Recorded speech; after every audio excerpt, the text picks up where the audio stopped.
guess before I begin my Dharma talk, it's per se, I'll draw attention. Would someone please model the Dana bowl back there? Maybe lift it up. Remember, it's presented on the Dana bowl, yes. Very nice. I was given that bowl by a very old monk a long time ago in Burma, Rangoon, where I was for 6 days. 7 nights and 6 days. We managed to get a visa to go in and spend that time with him. It was very intense. It was 5 days of incredibly intense practice. I took novice ordination vows. He gave me a remarkable practice. I've been practicing for about 10 years at that point. For the first day, he had me seeing. Seeing. That's the instruction. See. Be aware of seeing. From 5 in the morning till whenever bed happened, 9 or 10. And bed consisted of sling-back chairs. They never lay down, those monks. But they sat in these horrendous, just like, like a canvas strip. It was awful. But they never lay down, and it was awful. The last night I finally said, I can't stand it, and I lay down under my chair, despite this other monk being in my room with me. So that was the first day. The second day was hearing. So your instruction for today is be hearing, hear. And then the third day was sitting, or standing, or walking. Be aware of your posture. And then the fourth day was touching. Contact, touching. So seeing. And then the fifth day was seeing, hearing, sitting, touching. Seeing, hearing, sitting. Very challenging practices. After an hour and a half of trying to be aware of seeing, it's like, give me a break. Let me pay attention to the breath and go into a trance of some kind. Enough of this. So anyway, he uncharacteristically gave me that bowl to take with me and my monk's robes, which they don't do.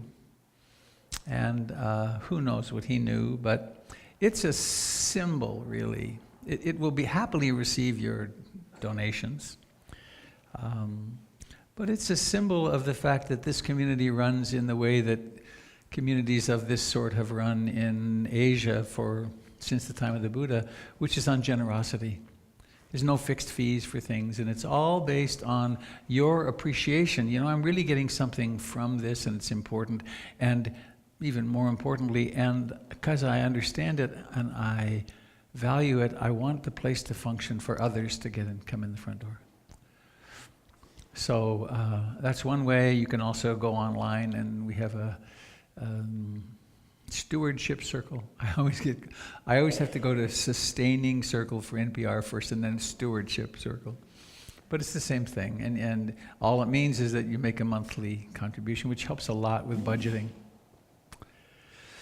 And Dana, the generosity is the foundation of spiritual practice because it helps us do this. So, please participate in that to the degree that it gives you great joy.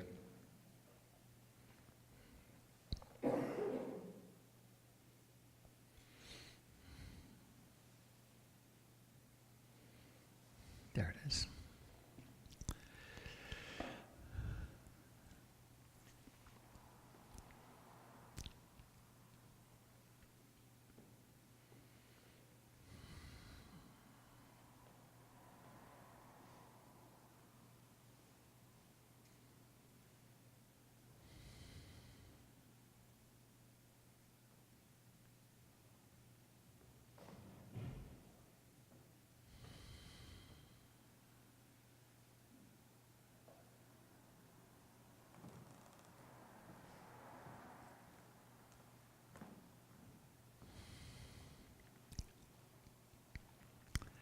Have you developed the plopping reflex?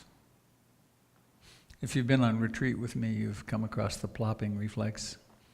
It's that reflex that when nothing is happening, you go plop. Oh, I'm sitting here, there's a body.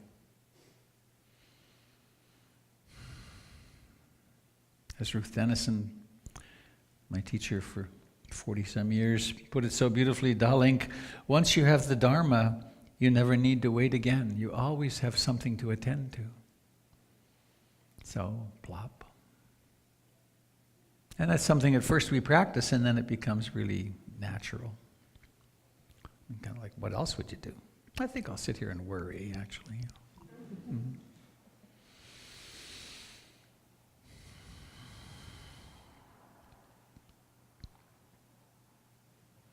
PIMC is a little Dharma spore that took flight in Burma and Thailand and landed here in Portland. And it's been nourished, and it's become this. And this is really pretty big. There's a lot of people who use PIMC as their source of spiritual inspiration. As many as 100 and sometimes as many as 400 people watch these Sunday morning broadcasts and recordings from really points rather broadly around the planet.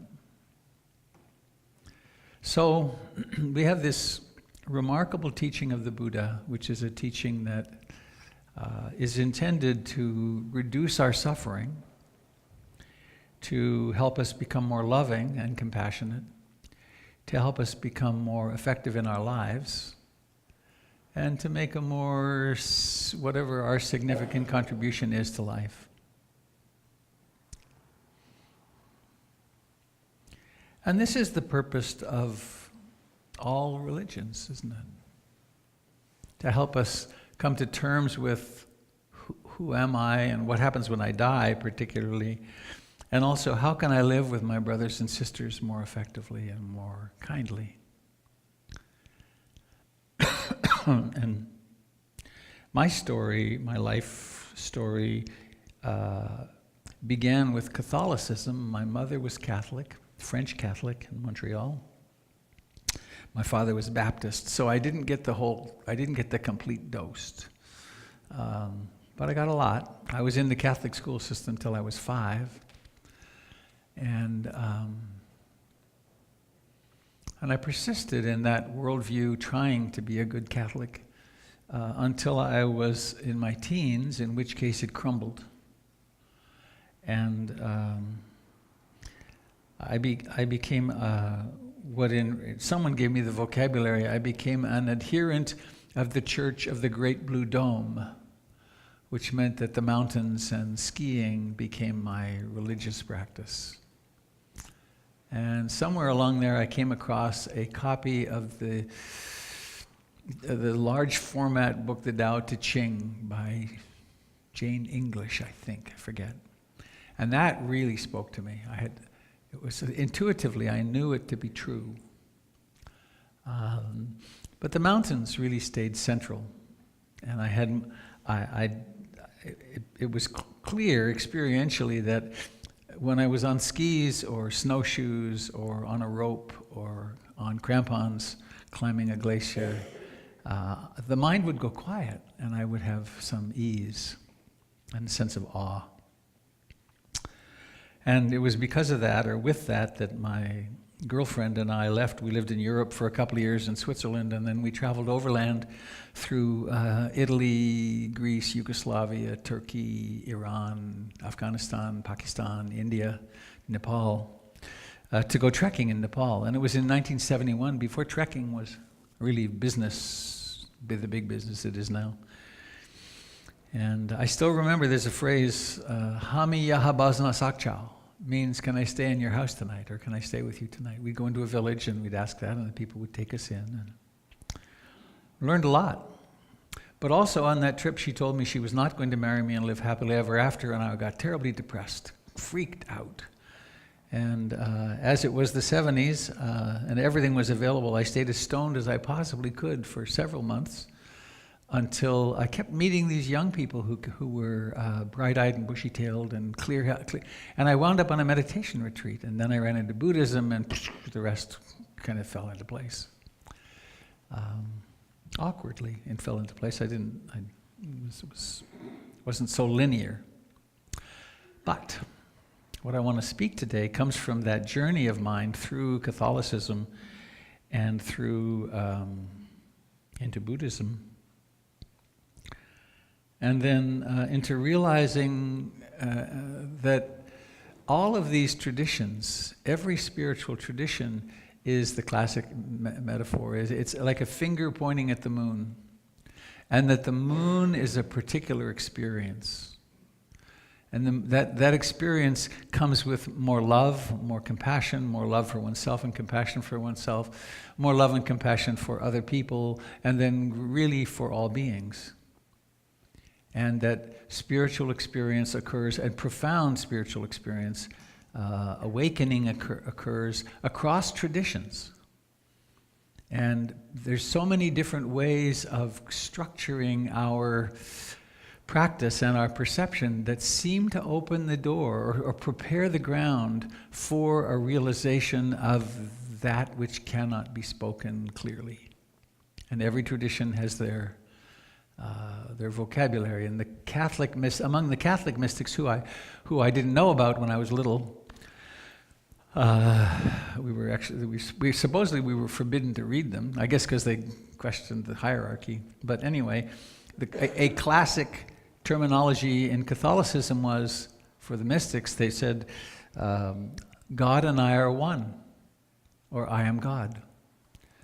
And in the Buddhists, there's lots of, in the Theravadan traditions, they're speaking of the experience of the deathless, the unformed, the uncreated, or in Zen, realizing your face before you were born. There's all these obtuse ways of describing an experience which is natural for us human beings. It's a normal experience for us human beings if and when we can be freed from the desperation of survival, but also when we can free ourselves from the various consolation prizes, like big houses and big cars and fancy vacations and more stuff, like the various substances that we get caught on, like, no, that's enough. So,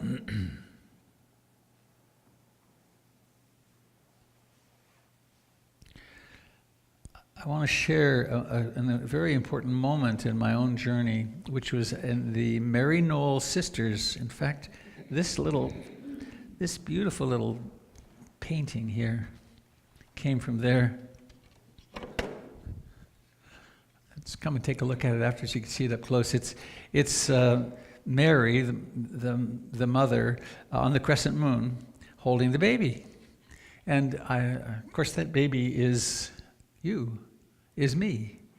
And it's the archetypal image of being held by the Divine Feminine.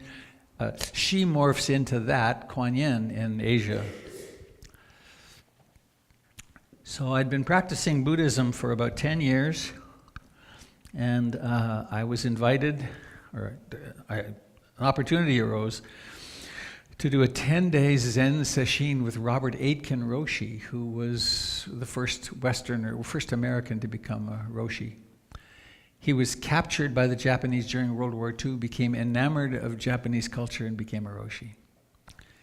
And he and Father Bernard of the Trappist Abbey out in Lafayette, he was the abbot of the monastery, they put on a 10-day sesshin, very hardcore, sitting zazen, and the practice we were doing was mu. Does a dog have Buddha nature? Mu. Mu? What is mu? Got two koans mixed up. What is mu was the koan. What is mu? And so your practice, instead of mindfulness of breathing, was mu. What is mu? What the hell is mu? Mu. All day you're trying to figure out what is it, and it drives you crazy, which is part of the purpose. It just jams the rational mind, and then something else may come through. I never passed that koan, by the way, in 2 of these 10-day retreats. The closest I got one time was I went in, I was sure. I was so calm. So you go in, and he has his little bell, and you sit down, and he says, "What is a mu?" And I said, "The breath breathes itself." And he rang the bell and said, 50%. Back to practice. Shit, I had it. So I failed Moo. However,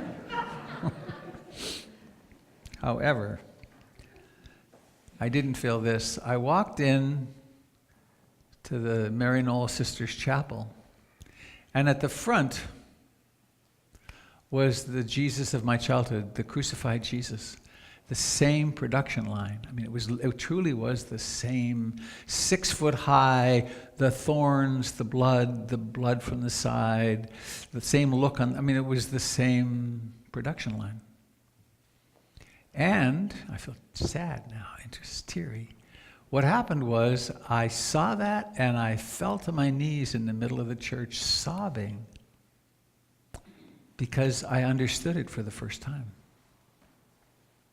This bridge happened between the religion of my childhood and my Buddhist understanding. And what I got was that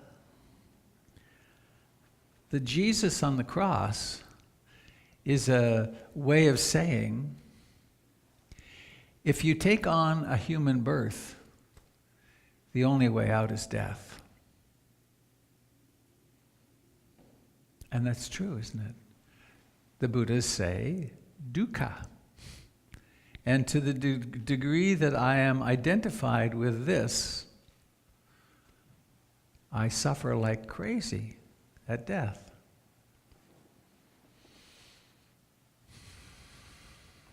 So that was really potent.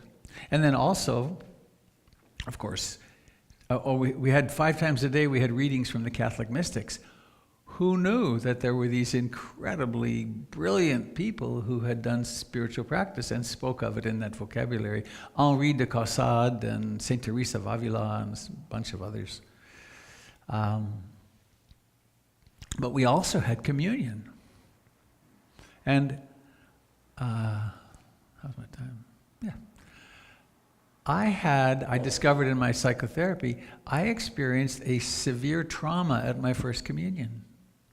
Little boy, 5 years old, and I was supposed to believe that this little piece of bread, flat bread, was the body and blood of Jesus Christ. I didn't believe it. But I couldn't tell anybody I didn't believe it, because if you don't believe it, you're going to hell. And when you're 5 years old, that's scary. So there I was with my secret. I went up and I took my first communion, and it was awful. And actually, I was doing some trauma therapy on a very different topic, and all of a sudden, I was sobbing. This little kid went away from that. I was a fraud. I lied. Tough. I wish that someone. Well, among the things I learned from Father Bernard, the abbot of the Trappist monastery, was that I have to forgive, and I had to then forgive the priest of my childhood, Father Durnan, who always had alcoholic breath through the confessional. I had to forgive him because he had a 3rd grade spiritual education. He was a parish priest. He had no spiritual training. So how could he possibly guide us? But fortunately, then I had Bernard for several years, and I would go out to the Trappist Abbey, and he explained communion. That for the priest up on the altar, there is no place for personal flourish at all. Every gesture, this was with the Latin Mass particularly, every gesture, every word, every movement, the movements are mudra. And the purpose is to prepare the priest, and the congregation is preparing themselves, so that when you take this little piece of mystical bread into your tongue, that you have a transpersonal experience. You become one with the Mass. You become the Christ yourself. The intention is, have the ultimate experience of spiritual practice through this ritual. Now that's a different way of looking at it. So I found then, and the few times that I've done it since, whenever I've gone to communion, I always find myself tearing up. It's like, wow, what an extraordinary thing this is. This ritual to get us prepared to together realize that we are the one. We are one.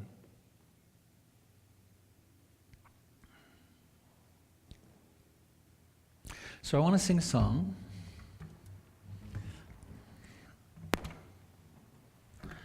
I don't want to quite take her advice, but I think the song is very apt. And see if we're in tune. Oh, it's open. Hang on.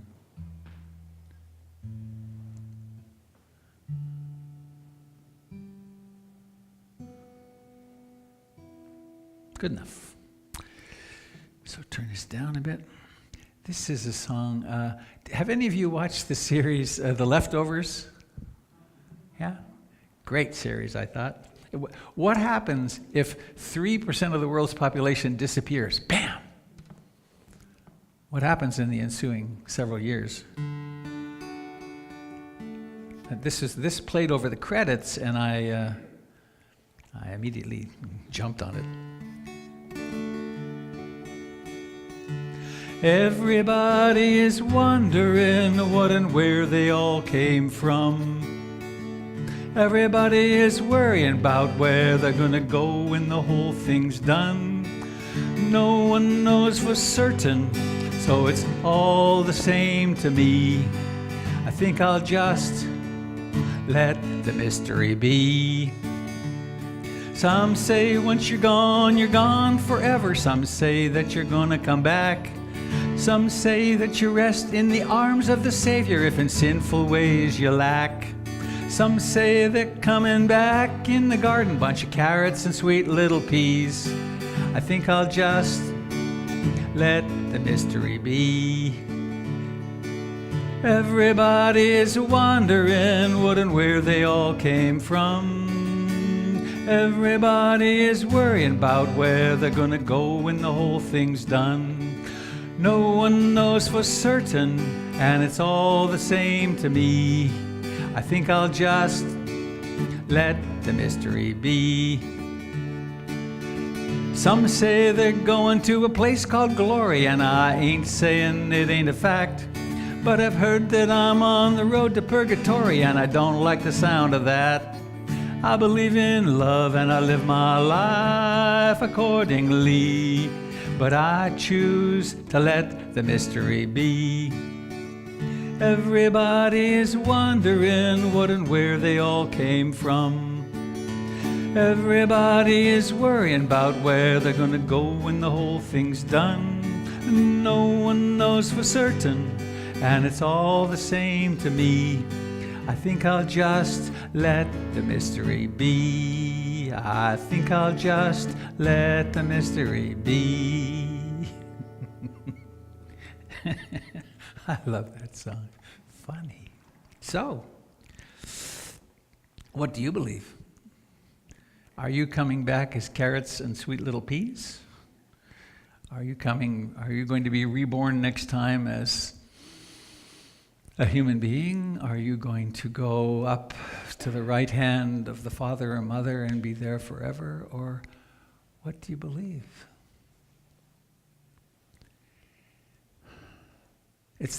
It's really one of the central questions for us human beings, isn't it? The earliest known graves that we found always have flowers and tools and jewelry for the next life. So it's a big question for us. And it's the question that religion has attempted to answer. So in the religion of my childhood, there's one more contextual piece. A long time ago, almost 40 years ago, I went to a place in California. It was called the Guild for Psychological Studies. 3 elderly women who were Jungian Christians. And I did an 18-day training there called The Basic Records of the Life and Teachings of Jesus. That was incredible. Looking at the New Testament through Jungian eyes. And one of the days they did this, I don't know how much, there were 18 of us, I guess, 18 of us. And there were, half of us were playing funny little instruments, like little guitars this big, but we were making music. And half of us were doing, what were we doing? I guess we were dancing, right? And then one of these elderly women read creation myths. And they read the Zuni creation myth while we danced, and then they read the from somewhere else. They read about 8 of them. And then they read Genesis. And all of a sudden, it was clear. It's like, OMG, it's a story. Because way down inside, I'd thought of it as the truth. Well, there's a story, a mythical story, and myths aren't lies. Myths are stories about the inner life.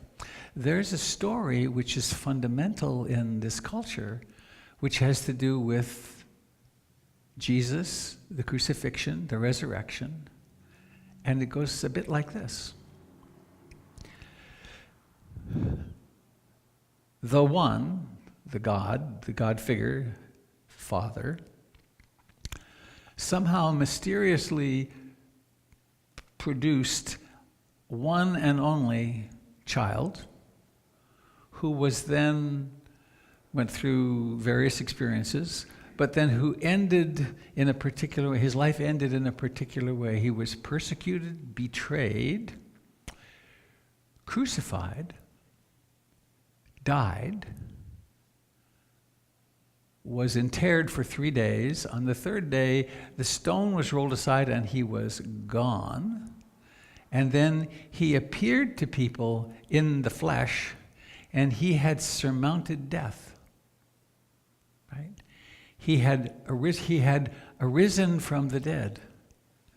And then the way it developed over time was that then if one believed on that, then one could be freed from one's sins, and that then when one died, one would go to heaven. That's a quick sketch of a profound mythological belief system.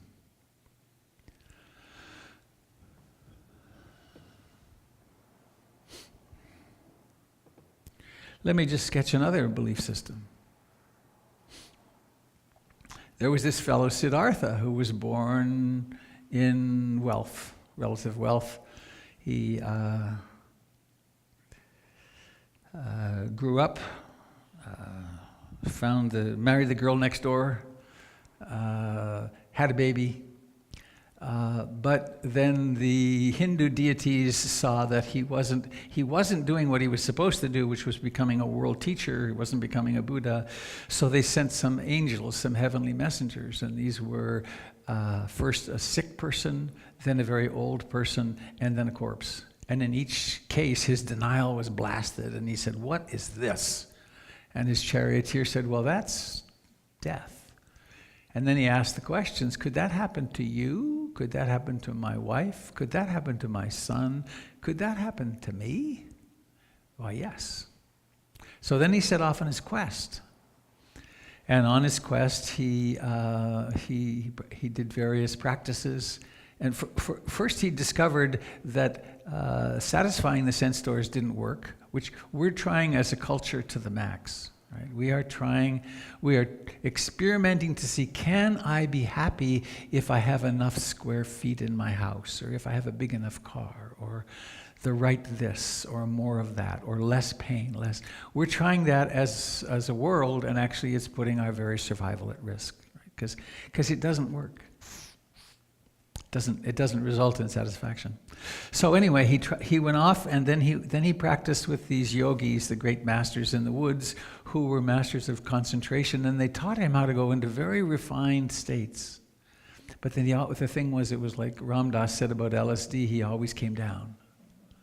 It wasn't quite the realization he wanted. And then he thought, well, maybe the problem is that I pander to this body and I give in too often. So then he fasted and almost killed himself. Got to the point of being it almost impossible to get out of a river. So then he was nursed back to health, entered the feminine. A woman named Sujata sees this guy, emaciated, and nice archetypal piece here. She's carrying a bowl of milk rice that was created from the milk of 100 cows that were fed to 5 cows, that were fed to 3 cows, that were fed to 1 cow, and then that cow produced this elixir. Right? So he's on the extreme pole of the masculine side, fasting himself to death, and along she comes and says, well, I was going to give this to the gods, but why don't you take it? It's a beautiful coming together. And then, and this is where the stories converge, the two mythologies converge remarkably. Then he remembered something that happened in childhood, and where he entered a kind of reverie, and where there were intimations of spaciousness and freedom and ease, and he thought maybe that's the way. So then he went to the foot of a tree, cross tree. He went to the foot of a tree and took a vow, I will sit here until I awaken or die. No nails, same archetype. And then he had his encounters with Mara, and Mara tempted him with sensuality and with fear and anger and so on, and then with doubt. And in each instance, he said, nope, I'm going to keep on my track here. And then, at the last second, he reaches down with his hand. I think there's a Buddha there. Is that an earth-touching Buddha there? Yeah. That's the earth, the Bhumishpaza Buddha there. I take the earth as my witness. I'm going to wake up. And in that moment, there wasn't Siddhartha. There was the Buddha. There was, as he referred to himself, the Tathagata, the one such gone.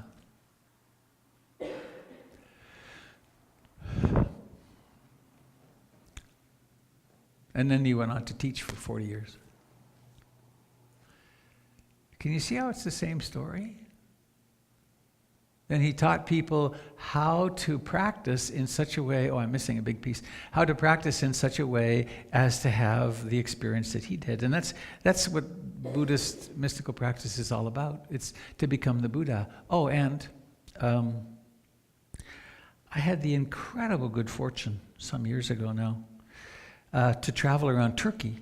And I went to Cappadocia, which is very central Turkey, and the people lived underground there a lot. And you could just with an iron axe, you could cut the stone and then it would harden. And there's cities actually underground that go down 100 meters underground because the armies, the flooding of the armies back and forth across the Anatolian plateau was Alexander the psychopath went through there, and so they learned they could go underground and disappear for months. But why am I saying that? Too many multitaskings here. Oh yeah, there are churches way down in the bottom of these things, and it turns out that's where the Bible was collated, was in Turkey. Oh, and I visited Ephesus. Remember John's letters to the Ephesians? There is a Greco-Roman amphitheater that can seat, you ready for this? 30,000 people.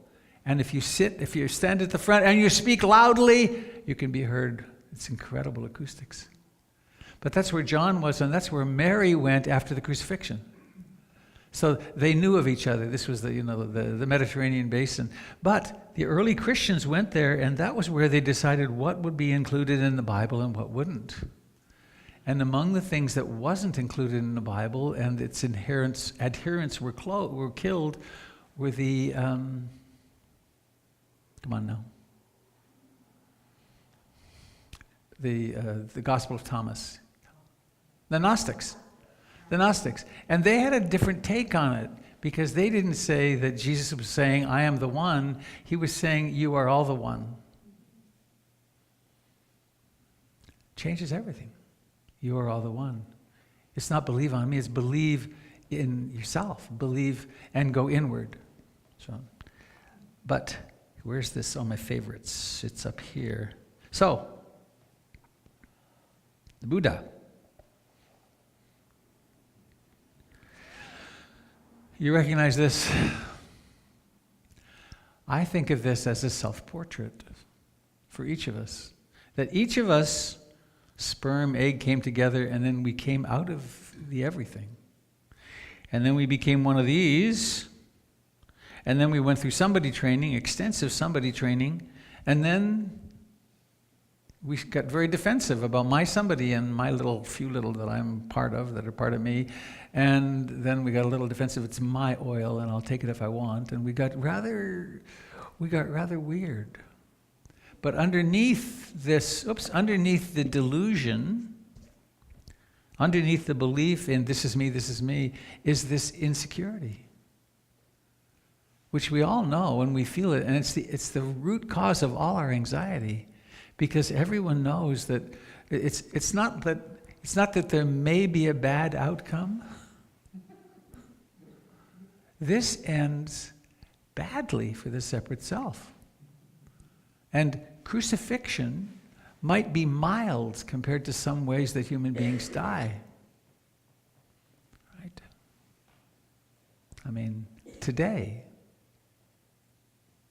where people are dying without medication, for us, we're so fortunate, right? The probability is, I've been at quite a few human deaths, and I'm pretty convinced that with modern analgesics, it's pretty probable that I will die not being racked in terrible, I won't be like dying on the cross. But for lots of people on the earth, that's what they've got, still. And the only way out of here is death. The only way out of here, out of the body. So, I think these mystical traditions are really all about, in the Zen, there's the Zen prayer, please may I die before I die. So, I'll go back to the drop. What if this droplet, when it's not a droplet, it's Obama.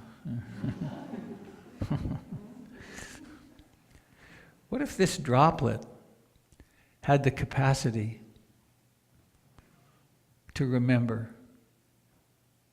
what it really is? What if it could do that through taking in a sanctified little piece of bread? Or what if it could do it through walking mindfully, or through eating mindfully, or through sitting in meditation and developing a mind that can get really concentrated and quiet and can then observe the arising and passing away of phenomena? I think that's where spiritual practice leads. Right. We're having a huge upsurgence of mindfulness practice for stress management reasons, and how wonderful. People are feeling better about their stress, and they're happier. And then around psychological and emotional issues, we can meditate and realize that we're not our depression, that this anxiety is a habit, or that, let's think of this one, particularly self-hatred. Self-hatred is something that we learned to do when we were small children, maybe even almost pre-verbal. We learn to do, and then it becomes a habit, and then we don't know how to turn it off. But what if it's not personal? What if it's just a robotic function? And what if we could then move to enough consciousness to notice, oh, there's that function, and neither feed it nor resist it, and then it runs down.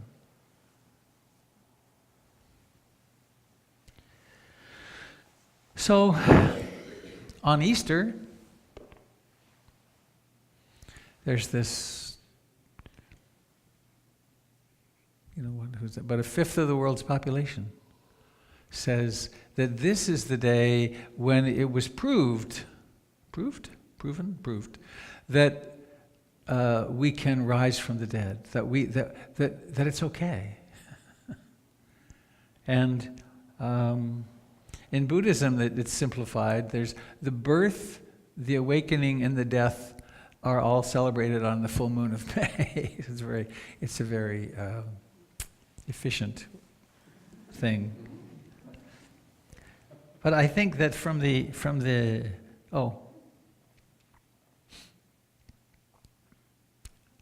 most Buddhists don't look at it this way.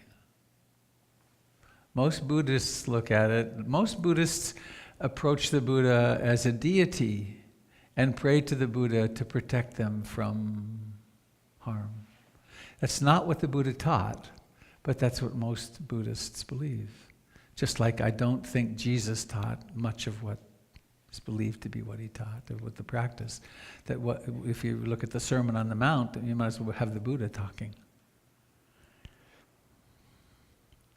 So one of the reasons I like to talk about this is that we can then make use of this. It's a culture in which we live, and they're making this big deal about Easter.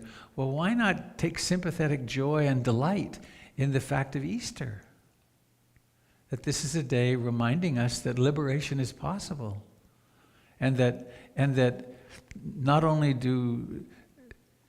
if we're moving in the direction of personal liberation, we only do that in the company of our friends. And it makes us more loving.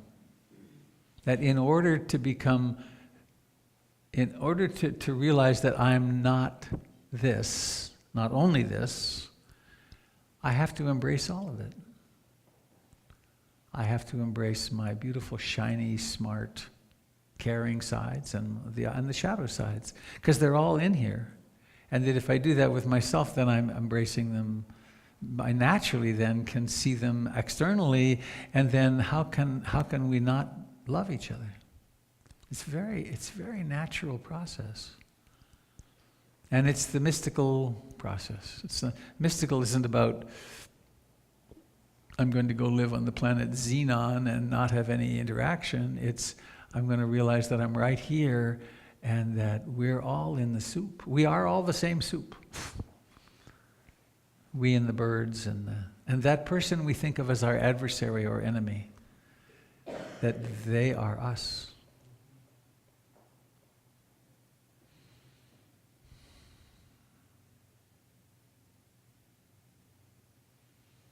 So what do you think?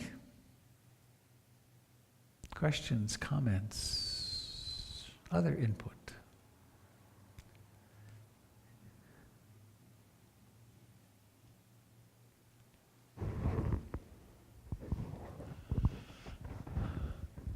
I just remembered something.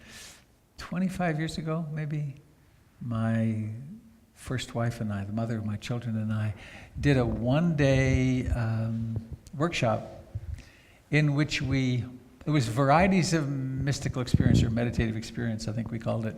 And we had, of course, mindfulness, and we had Sufi dancing and chanting, and we had, I forget. Oh, Hail Mary, we did the.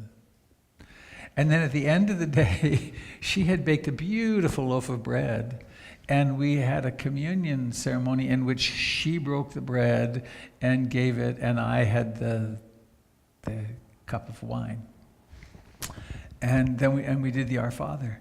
And at the end of the day, and we chanted Hare Krishna and danced Hare Krishna, Hare Krishna. And we did this at the end of the day, thinking it would be a nice way to wind down. And two people completely freaked out. That it was okay to do all those other things, but for a woman to break the bread, that was completely unacceptable. And to say the Our Father prayer in the same room in which we had done Muslim chanting was unacceptable. And these people blew out of our house. And what it helped me understand was we never know. We never know what beliefs we hold on to really deeply inside until we see them juxtaposed with others and realize that they're beliefs. And we were, I think you can imagine, we were being totally respectful of all these traditions because they're all different fingers. But they saw it as tremendous disrespect because we didn't, Muslim and Christian couldn't be together. Avi, please.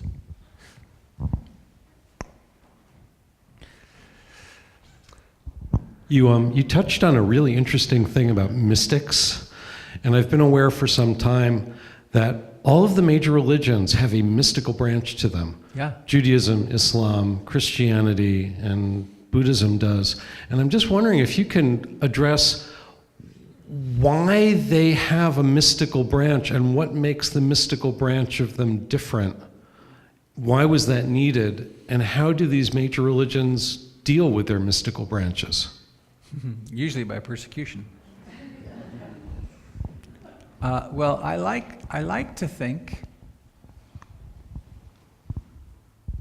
that this is a mystical branch.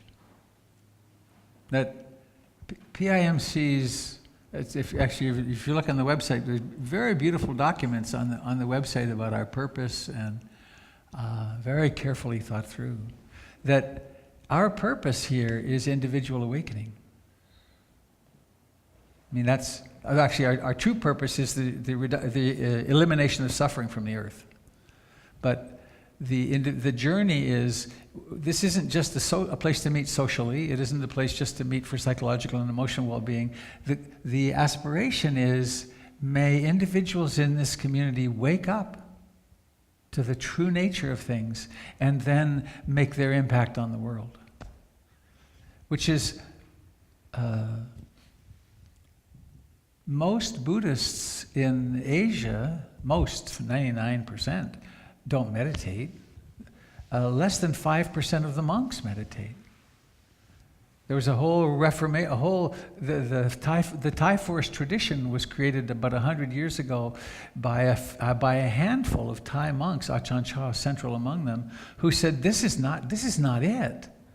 And they went out into the boonies. It's kind of like they went to the Ozarks in Thailand. I mean, they went far away. Now it's cities, of course.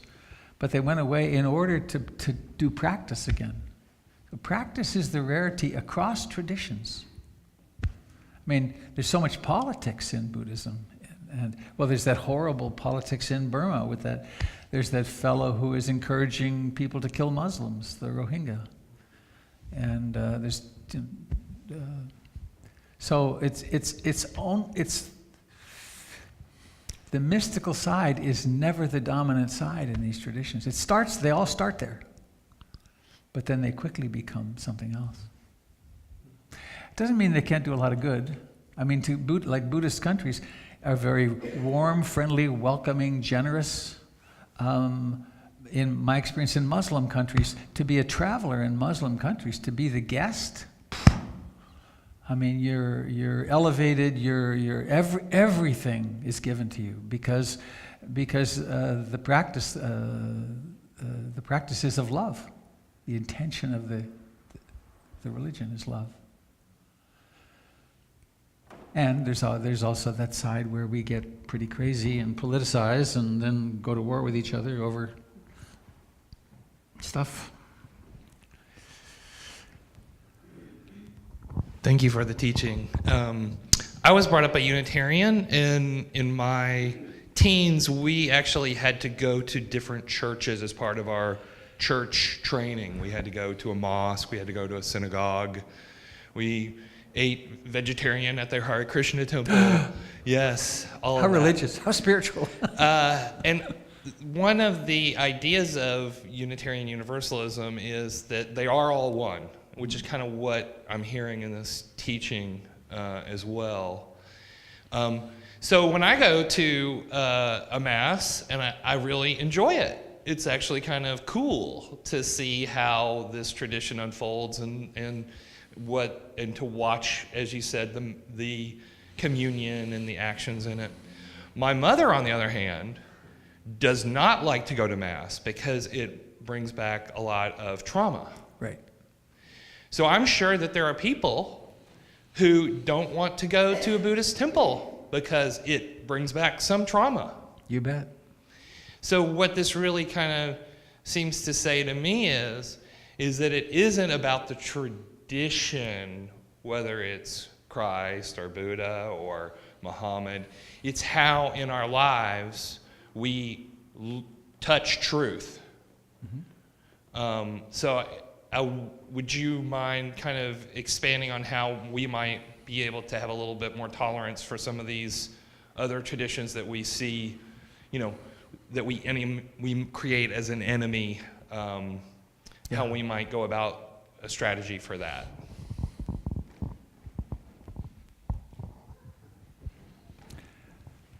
Briefly, because the kids are in the chute.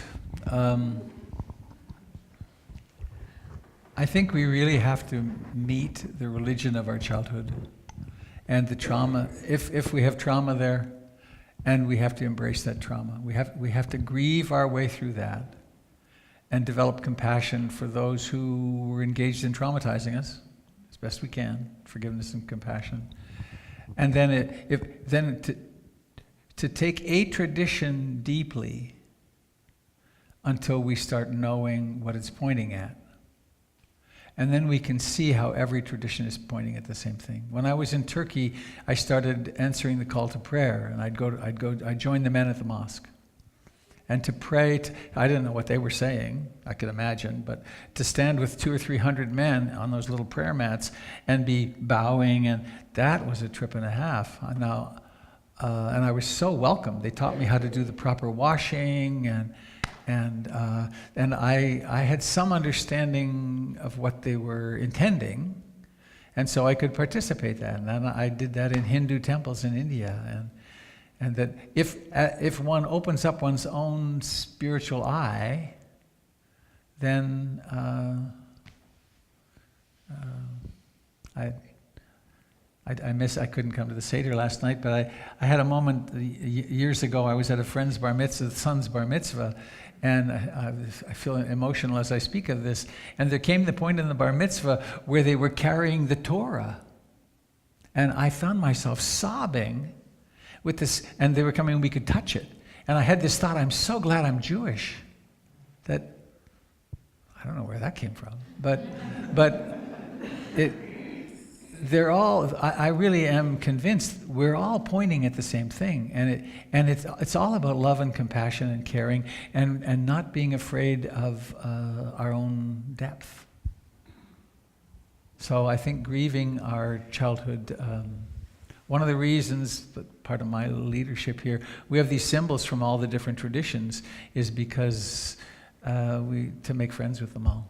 You know, there's Islam there, and there's, it's all over the place. Well, thank you. I thank you for participating in this morning, and I hope this is useful, and that we can relax. One more thing, we have a lot of aversion. It's kind of open season on Islam. But there's also lots of aversion for some people about Christianity and bad-mouthing Christianity, which is not helpful, right? And there are, just as there are in Buddhism, there are religious zealots in Buddhism. They're in Christianity, every tradition, because we humans go crazy.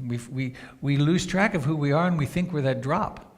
And then we get together with a few other drops who have some crazy ideas about ownership, and then we're off to the races. So, thank you. Please do stay and have a new, lighter touch of gathering together and having some goodies to eat. And let's do our closing ritual. Thank you to those of you who joined us on the net today. Happy Easter.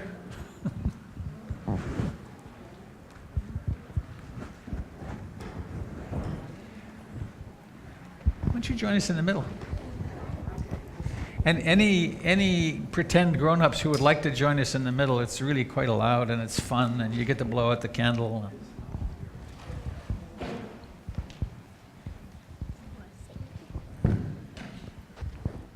Hey, dude, nice shirt.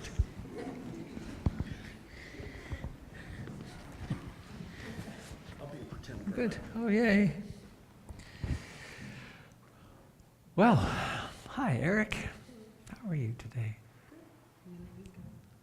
You guys have fun? That's a pretty top. Look at that. My goodness. Cool. May I hold your hand? Yay. So, those of you out on the net, hope you're with somebody you can hold hands with, or hold your own hand maybe. Let's give this hand on your right a little squeeze and squeeze that person in with your heart with a beautiful blessing, remembering who they really are, which is you. And then the person on your left, and give that hand a squeeze. What would you wish if you were completely profligate in your wishing? What would be the most beautiful wish you could offer them? Knowing, of course, that in offering it to them, it's in you too. And then around our circle, right hand in, left hand out, wishing well to this person and the next person and the next person, and then you discover you're holding your own hand.